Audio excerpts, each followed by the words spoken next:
I'd like to talk about the topic of Xiongan New Area, which has often been discussed as a major issue in China. People interested in Chinese society and economy are likely already familiar with Xiongan, but just to lay the groundwork for this discussion, I'll briefly introduce what Xiongan is. First, please look at the map. Xiongan is a new city established in Hebei province, roughly 100 kilometers from Beijing. It was originally an area not particularly notable, more of a rural, agricultural region. However, in April 2017, Xiongan was designated as a new administrative zone. This is under Xi Jinping's Millennium Plan, one of its key projects.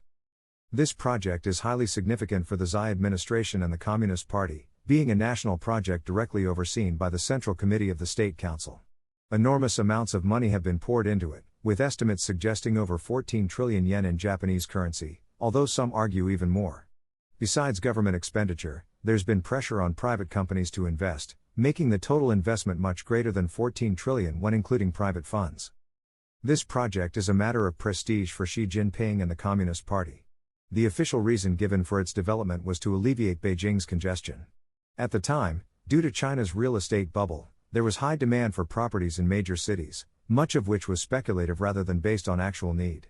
However, now with the real estate market downturn, the notion of Beijing being overcrowded seems more like a temporary phenomenon rather than a reality. Now, about the current situation in Xiongan, the Communist Party still promotes it as a future megacity, a massive national project where their prestige is at stake. However, people who bought apartments in Xiongan a few years ago are now facing substantial problems. Construction has halted, no companies have moved in, and job opportunities are scarce despite promises of attracting high-tech firms. Office buildings are largely empty, and despite the party's push to buy early, property values have collapsed, with no buyers even at half the price, leaving owners with high mortgage burdens. Moreover, Xiongan is inherently susceptible to flooding, with China experiencing annual floods, posing a significant risk. Last year, measures to protect Xiongan were taken at the expense of other areas. There's also skepticism about the smart city concept, which might just mean more surveillance rather than actual convenience. Why build in such a risky area?